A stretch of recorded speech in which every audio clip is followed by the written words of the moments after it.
भक्तों कहते हैं कि जो जोड़ियां ऊपर से बनकर आती हैं उन्हें कोई मिटा नहीं सकता, पर क्या सच में पति पत्नी का रिश्ता केवल एक जन्म का होता है या फिर यह रिश्ता कई जन्मों तक आत्मा से बंधा रहता है? तो भक्तों, आज की इस अलौकिक कथा में भगवान विष्णु ने स्वयं माता लक्ष्मी को बताया है कि पति का रिश्ता कितने जन्मों तक रहता है।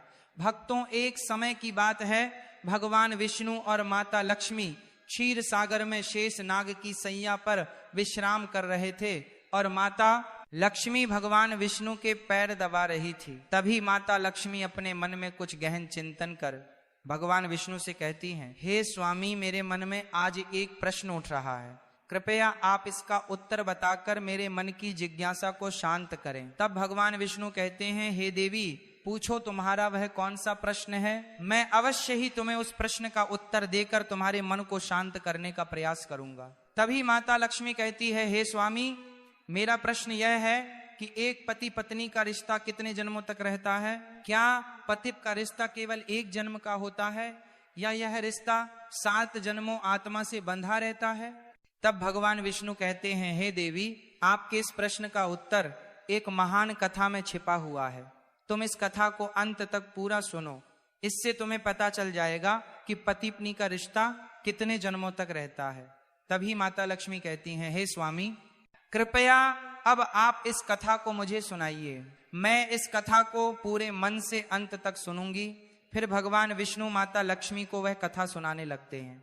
फिर भगवान विष्णु कहते हैं, हे देवी, जो भी स्त्री पुरुष इस कथा को अंत तक पूरा सुनते हैं वह समझ जाते हैं कि पति पत्नी का रिश्ता कितने जन्मों तक का होता है और उन्हें अपने रिश्ते को किस प्रकार से निभाना है। भक्तों, फिर आगे भगवान विष्णु माता लक्ष्मी को कथा सुनाते हुए कहते हैं, हे देवी, एक समय की बात है, मध्य देश में वैभवपुरी नाम का एक राज्य था। पूरे राज्य में सुख समृद्धि और शांति का वातावरण था।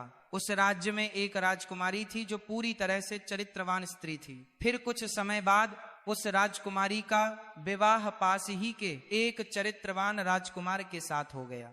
अब दोनों ही जीवन का आनंद सुख वैभव के साथ ले रहे थे।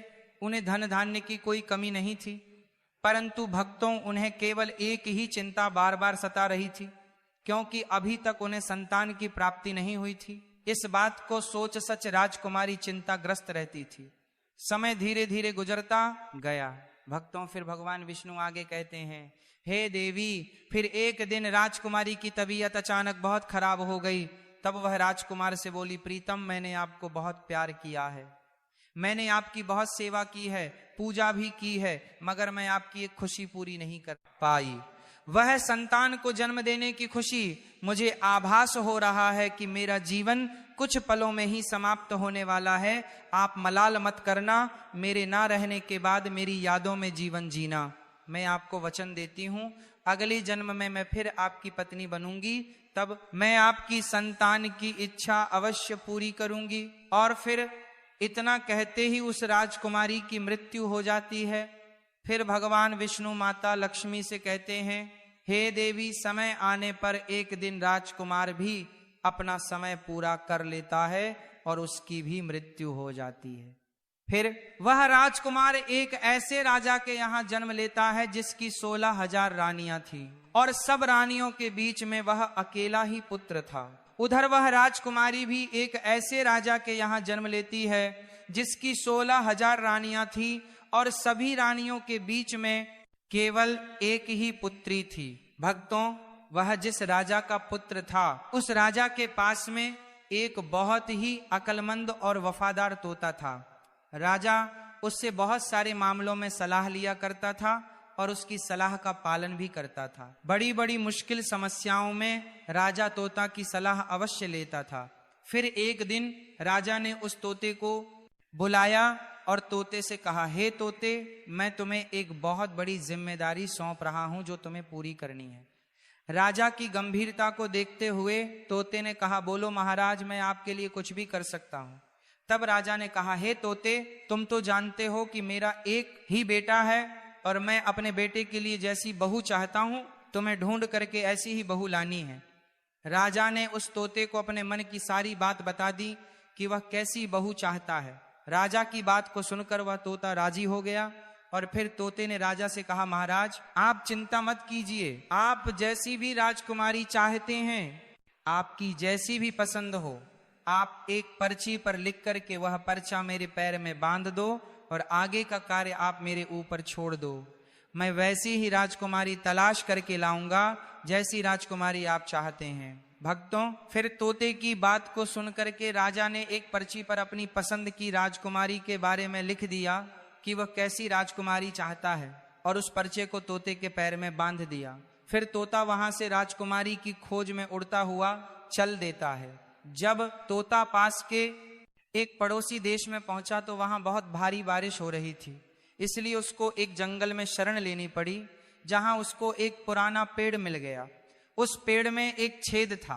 तोते को लगा कि वह जगह उसके आराम के लिए बहुत ही ठीक रहेगी। जैसे ही तोते ने उस पेड़ के खोखले के अंदर जाने के लिए सोचा, वैसे ही अंदर से एक आवाज आई, तुम अंदर मत आना, नहीं तो तुम अंधे हो जाओगे। तब तोता ऐसी डरावनी बात सुनकर घबरा गया कि उस पेड़ के खोखले के अंदर मत आना। अब तोता पेड़ की जड़ के पास में एक टहनी उग रही थी, उस पर जाकर के बैठ गया और बारिश खत्म होने का इंतजार करने लगा।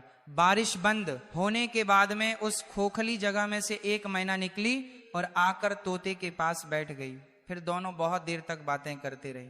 मित्रों, इसी बीच तोते ने मैना को सारी बात बताई कि वह कहाँ जा रहा है। फिर तोते की बात सुनकर के वह मैना कहने लगी, आज की हमारी मुलाकात बहुत ही अच्छी रही। फिर वह मैना तोते से आगे कहती है कि आप अपने मालिक के प्रति जितने वफादार हैं, मैं भी अपने मालिक के प्रति उतनी ही वफादार हूं।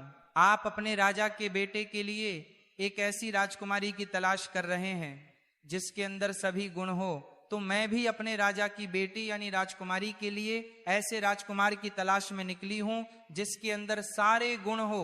भक्तों, फिर आगे भगवान विष्णु माता लक्ष्मी से कहते हैं, हे देवी। फिर वह तोता कहने लगा कि हमारे राजा का कहना है कि हम ऐसे घर की राजकुमारी लेकर आएंगे जिस राजा की 16,000 रानियां होंगी, क्योंकि हमारे राजा की भी 16,000 रानियां हैं। तोते की बात सुनकर मैना कहने लगी, लगता है अब तो बात बन ही जाएगी, क्योंकि तुम्हारे राजा की भी 16,000 रानियां हैं और हमारे राजा की भी 16,000 रानियां हैं। तुम्हारे राजा पर केवल एक राजकुमार है और हमारे राजा पर केवल एक राजकुमारी है। तुम्हारे राजा का राजकुमार भी सर्वगुण संपन्न है और हमारे राजा की राजकुमारी भी सर्वगुण संपन्न है। इस प्रकार तोते ने मैना को राजकुमार की सारी पसंद बताई और उधर मैना ने तोता को राजकुमारी की सारी पसंद बताई। भक्तों, फिर वह तोता और मैना राजकुमारी के देश में आ गए, क्योंकि तोता मन में सोच रहा था कि मेरे मालिक का सपना पूरा हो जाएगा, उनकी ख्वाहिश पूरी हो जाएगी, क्योंकि वह जैसी राजकुमारी के बारे में सोच रहे थे आज वैसी ही राजकुमारी मुझे मिल गई है। फिर आगे भगवान विष्णु माता लक्ष्मी से कहते हैं, हे देवी।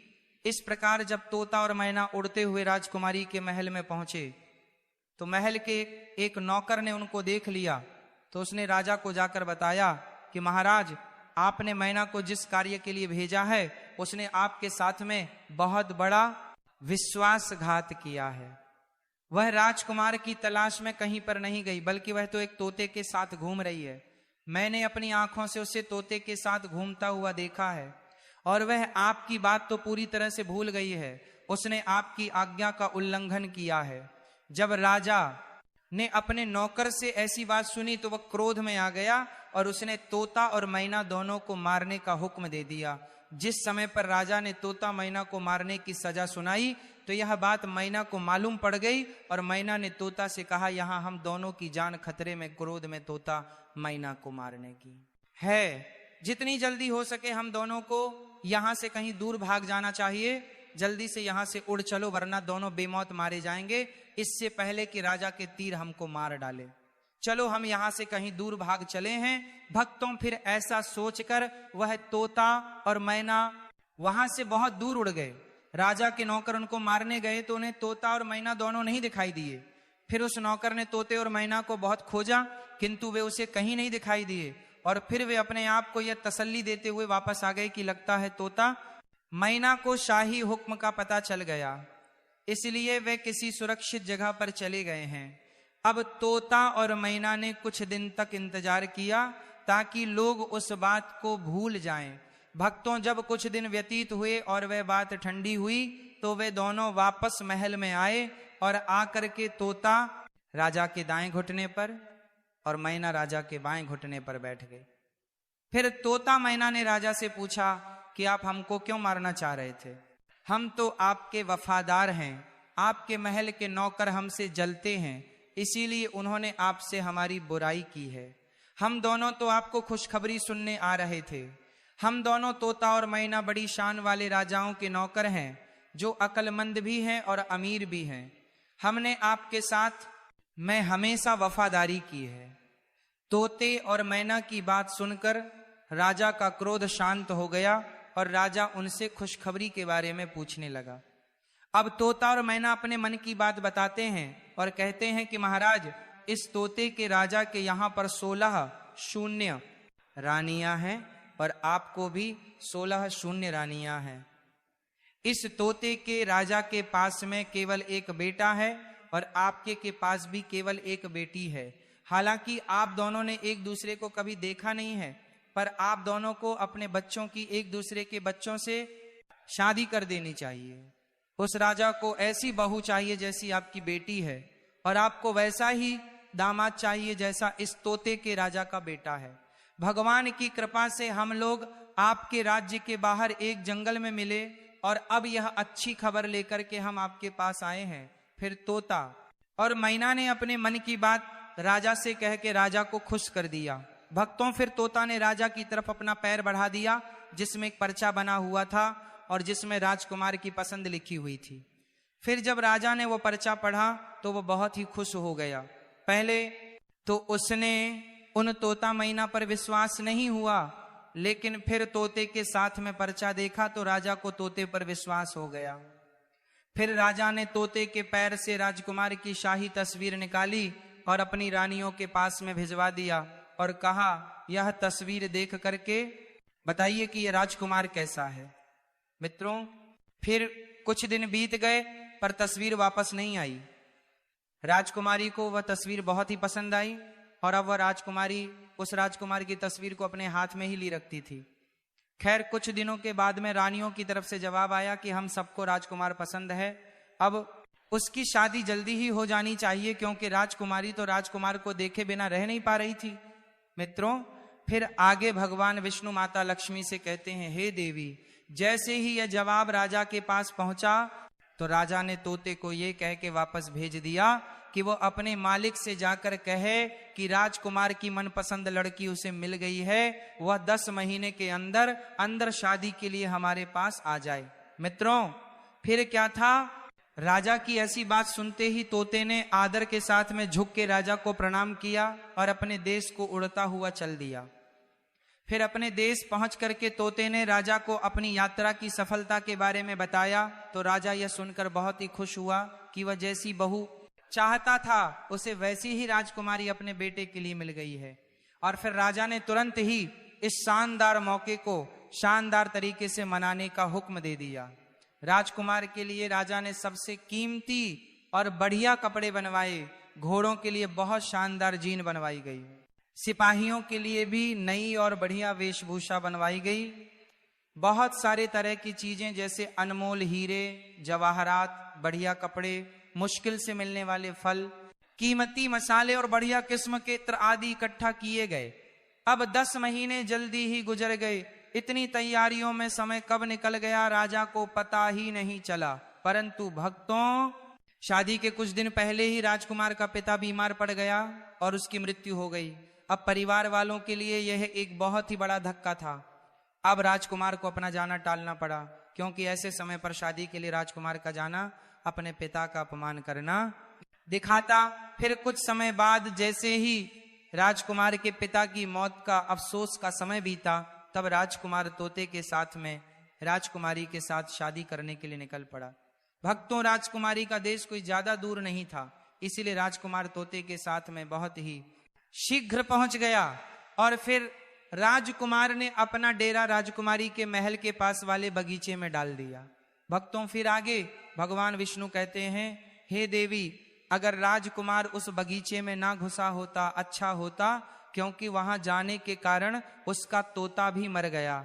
उस बगीचे के माली ने उस तोते को मार दिया क्योंकि वह तोता एक आम के पेड़ पर बैठ कर के आम खा रहा था और राजकुमार की तरफ उस आम को फेंक रहा था। यह बात माली को रास नहीं आई और क्रोधित होकर उसने तोते को मार दिया। जैसे ही राजकुमार के ऊपर यह मुसीबत आई, उसके कुछ देर के बाद ही उसने सुना कि राजकुमारी के पिता ने अपनी बेटी की शादी उसके साथ करने से इनकार कर दिया है, क्योंकि उसका पिता मर गया था। अब बगीचे में डेरा डालने के कुछ दिन बाद ही राजकुमारी बाहर सैर करने के लिए जा रही थी, तो इत्तेफाक से उसी रास्ते से गुजरी जिस रास्ते पर वह बगीचा था। जब उसने बगीचे पर नजर डाली तो उसे वहां वह राजकुमार दिखाई दिया। फिर राजकुमारी उस राजकुमार को पहचान गई, क्योंकि उसकी तस्वीर अभी भी उसके पास में ही थी। उसने उस समय तो कुछ नहीं कहा और वहां से राजकुमारी सीधा अपने महल में लौट आई, क्योंकि राजकुमारी को अपना प्रेमी मिल गया था। उसी समय से उसको सब कुछ बहुत अच्छा लगने लगा। अब शाम को खाने के समय राजकुमारी ने अपने खाने में से आधा खाना खाया और बचा हुआ खाना राजकुमार की तस्वीर के साथ में राजकुमार को भेज दिया। उसने अपनी दासी से कहा कि वह राजकुमार से कहे कि वह उस खाने को खा ले, और अगर वह ना खाए तो उसमें अपनी उंगली डाल दे। मित्रों, फिर आगे भगवान विष्णु कहते हैं, हे देवी, दासी ने वैसा ही किया। राजकुमार ने खाना नहीं खाया तो इस दासी ने उसको खाने के बर्तन में उंगली घुसाने के लिए कहा। जब उसने प्लेट में रखे चावल में अपनी उंगली घुसाई तो उसमें उसको अपनी तस्वीर मिली। उसने सोचा कि राजकुमारी मुझसे प्रेम करती है। ऐसा सोचकर उसने अपने हाथ पहुंचे और एक चिट्ठी राजकुमारी के नाम लिखी और उसे उस दासी को देकर वापस भेज दिया। जब वह दासी राजकुमारी के महल में पहुंची और जब राजकुमारी ने वह चिट्ठी पढ़ी तो उसके मन में राजकुमार से मिलने की इच्छा जागरूक होने लगी। उसने आधी रात को अशर्फियों से भरा एक थैला लिया और उस बगीचे की तरफ चल दी जहां पर राजकुमार ठहरा हुआ था। फिर राजकुमार को देखकर राजकुमारी बोली, तुम आश्चर्य में मत पड़ो, मैं तुम्हें बहुत प्यार करती हूं और इसीलिए मैं छिपकर तुम्हारे पास आई हूं। मेरे पिता तुमसे मेरी शादी की इजाजत नहीं देंगे, इसलिए चलो अपना घोड़ा तैयार कर लो और मुझे अपने साथ अपने देश ले चलो, जहां हमारा कोई कुछ नहीं बिगाड़ सकेगा। राजकुमारी की ऐसी बात सुनकर वह राजकुमार और राजकुमारी दोनों एक घोड़े पर सवार होकर राज्य से बाहर की तरफ चल दिए और चलते चलते वह एक ऐसे स्थान पर पहुंच गए जहां पर उनकी जान बहुत बड़े खतरे में पड़ गई। वह जिस नगर में पहुंचे उस जगह पर एक जादूगरनी रहती थी। उसकी भी एक बेटी थी। जैसे ही उसकी बेटी ने राजकुमार को देखा तो जादूगरनी की बेटी उस राजकुमार से प्रेम कर बैठी और उससे शादी करने की जिद करने लगी। अब वह जादूगरनी मन में सोचने लगी कि राजकुमार के साथ उसकी पुत्री की शादी कैसे होगी। फिर उसने एक तरकीब सोची। उन्होंने राजकुमार और राजकुमारी को अपने घर खाने पर आने के लिए निमंत्रण भेज दिया। जब राजकुमार और राजकुमारी उस जादूगरनी के घर पर खाना खाने के लिए गए तो राजकुमार को एक कमरे में बुला करके उस जादूगरनी ने उसके गले में एक रस्सी का फंदा डाल दिया। भक्तों, फंदा डलते ही वह राजकुमार जो था वह एक भैंसे के रूप में बदल गया और फिर पीछे वाले दरवाजे से जादूगरनी ने उस भैंसे को घर से बाहर एक सुरक्षित स्थान पर पहुंचा दिया और उसके साथ में ही अपनी बेटी को भी भेज दिया। अब राजकुमारी खाना खाने के बाद में अपने राजकुमार को ढूंढने लगी, मगर वह भैंसा बन चुका था। वह उसे कैसे मिलता? इधर सारा दिन वह भैंसा जादूगरनी की बेटी के पीछे घूमता रहा। वह जादूगरनी की बेटी जहां भी जाती तो भैंसा उसके पीछे पीछे जाता। अब वह जादूगरनी की बेटी रात को भैंसे के गले से वह रस्सी का फंदा निकाल देती थी, जिससे वह राजकुमार बन जाता था और भैंसे का रूप खत्म हो जाता था। और जैसे ही सुबह होती थी वैसे ही वह रस्सी का फंदा फिर से राजकुमार के गले में डाल करके उसे भैंसा बना देती थी और फिर दिन भर उसके साथ बाहर घुमा करती थी। उधर राजकुमारी को राजकुमार से मिले बगैर कई दिन हो गए थे। राजकुमारी पागलों की तरह अपने राजकुमार को इधर उधर ढूंढ रही थी। वह बहुत ही दुखी थी। उसको पता ही नहीं था कि अब वह करें तो क्या करें। वह सोचती रहती कि आखिरकार राजकुमार उसको छोड़कर कहां चला गया। कभी राजकुमारी अपने मन में सोचती लगता है, राजकुमार ने मुझे धोखा दे दिया, परंतु बाद में वह सोचती कि राजकुमार मुझे धोखा नहीं दे सकता है, वह मुझसे बहुत प्यार करता है, मैं भी उससे बहुत प्यार करती हूं। मित्रों, फिर उस राजकुमारी ने एक आदमी का रूप रखा और उस देश के राजा के पास गई और उससे अपने मन की बात कही। उधर राजा राजकुमारी की शक्ल, सूरत और बोलने के ढंग से बहुत ही प्रभावित हुआ। फिर राजा ने अपने दरबार में उस राजकुमारी को कोतवाल के पद पर नियुक्त कर रहे हैं दिया। जब राजकुमारी कोतवाल बन जाती है, भक्तों, क्योंकि कोतवाल को बहुत सारे घरों में आना जाना होता है, इसलिए उसे बहुत सारे घरों के भेद मालूम होते हैं। इस प्रकार राजकुमारी कोतवाल बनकर के राजा के यहां पर काम करने लगी। धीरे धीरे समय बीतता गया, कई साल गुजर गए। भक्तों, फिर आगे भगवान विष्णु कहते हैं, हे देवी, फिर एक दिन अचानक राजा की मृत्यु हो जाती है। उधर सभी नगरवासी उस कोतवाल को राजा बना देते हैं, क्योंकि उस कोतवाल राजकुमारी का व्यवहार जनता के प्रति बहुत ही अच्छा था। फिर एक दिन उसी नगर से एक व्यक्ति एक भैंसा बेचने के लिए उस राजा रूपी राजकुमारी के पास आया। तो राजा रूपी राजकुमारी ने उस व्यक्ति का भैंसा खरीद लिया। वह भैंसा बहुत ही काम का था। वह किसी भी खोई हुई चीज को सूंघ करके बता देता था। मित्रों, फिर एक दिन अचानक वह भैंसा कहीं गुम हो गया। अब राजा ने उस नगर में सूचना भिजवा दी कि इस नगर में जितने भी भैंसे हो, सबको यहां पर इकट्ठा किया जाए। उधर यह सूचना उस जादूगरनी के पास भी पहुंची। अब सभी नगर के भैंसे राजा के सामने एकत्रित हुए, मगर उस जादूगरनी ने अपना भैंसा, जो कि एक राजकुमार था, उसे राजा के दरबार में नहीं भेजा। फिर जब सैनिकों ने राजा रूपी राजकुमारी को जादूगरनी के द्वारा अपना भैंसा ना भेजे जाने की बात बताई, तो राजा रूपी राजकुमारी एकदम से भड़क गई और उसने जादूगरनी से उस भैंसे को जबरदस्ती बुलवाया। उधर जैसे ही सैनिकों ने उस भैंसे के गले में पड़ी हुई रस्सी को जोर से खींचा, वैसे ही वह रस्सी उस भैंसे की गर्दन से निकल गई और रस्सी गर्दन से निकलते ही वह भैंसा जो था एक राजकुमार के रूप में परिवर्तित हो गया। भक्तों, अब क्या था, उस राजकुमारी रूपी राजा का सपना साकार हो गया और वह एकदम से उस राजकुमार के गले लग गई और उस जादूगरनी को उस राजा रूपी राजकुमारी ने बंदी बनाकर कारागार में डलवा दिया। फिर राजा रूपी राजकुमारी ने सभी नगरवासियों से कहा कि मुझे अपने राजकुमार से मिलने के लिए एक आदमी का रूप बदलना पड़ा था। मैं एक औरत हूं, इसलिए आज से आप सभी हमारे राजकुमार को अपना राजा और हमें अपनी रानी समझो। भक्तों, रानी की बात सुनकर सभी नगरवासियों में खुशी की लहर दौड़ पड़ी और उन्होंने उस राजकुमार को रानी और उस राजकुमार को अपना राजा स्वीकार किया। अब वह राजकुमार राजा बनता है और वह राजकुमारी रानी बनती है और फिर उस जादूगरनी की बेटी को भी रानी कैद खाने में डलवा देती है, क्योंकि जो जादूगरनी की बेटी थी उसने पूर्व जन्म में अपने पति को झूठा दोष लगा करके एक राजा की कैद में डलवा दिया था। इसलिए उस जादूगरनी की बेटी को भी राजा की कैद का सामना करना पड़ा।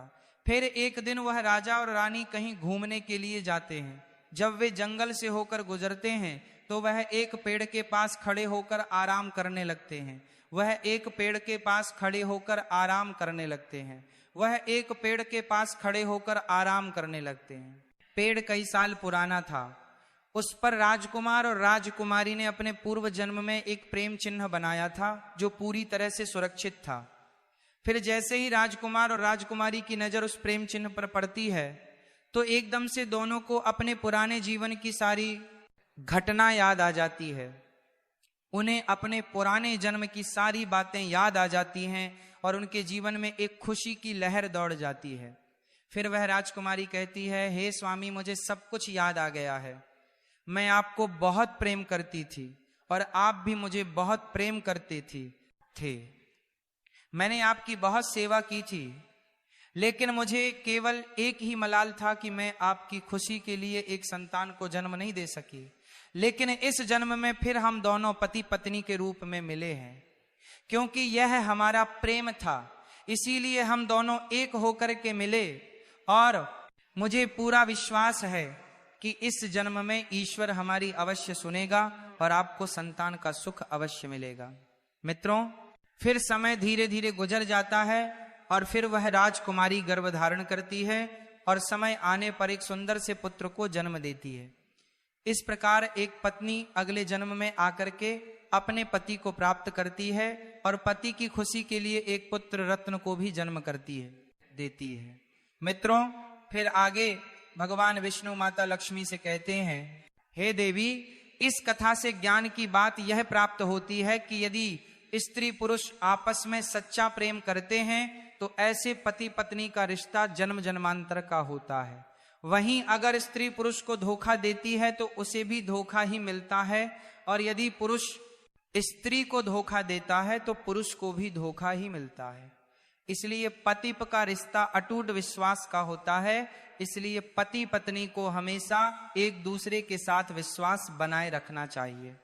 जो स्त्री पुरुष विश्वास की डोर मजबूत रखते हैं वे 7 जन्मों तक पति पत्नी के रूप में मिलते हैं और उनकी पूर्व जन्म की शेष बची हुई इच्छा को भी भाग्य की देवी पूरी करती है। जिस प्रकार राजकुमारी को अपने अगले जन्म में वही राजकुमार पति के रूप में मिला और उसकी शेष बची हुई इच्छा जो संतान प्राप्ति की थी, फिर उसे अगले जन्म में संतान का सुख भी मिला। भक्तों, फिर आगे भगवान विष्णु कहते हैं, हे देवी, इस कथा से दूसरी ज्ञान की बात यह प्राप्त होती है कि जो भाग्य में नहीं होता वह कभी नहीं मिलता। क्योंकि जादूगरनी की बेटी का चरित्र ठीक नहीं था, वह अपनी जादुई शक्ति के बल पर राजकुमार को हासिल करना चाहती थी, जो कि राजकुमार उसके भाग्य में नहीं था। इसीलिए वह उस राजकुमार को हासिल नहीं कर सकी, क्योंकि जो भाग्य में नहीं होता वह कभी नहीं मिलता। भक्तों, फिर माता लक्ष्मी जी कथा को पूरा सुनने के बाद कहती हैं, हे स्वामी, अब मुझे मेरे प्रश्न का उत्तर मिल गया है और मैं इस कथा को सुनकर पूर्ण संतुष्ट हो गई हूं।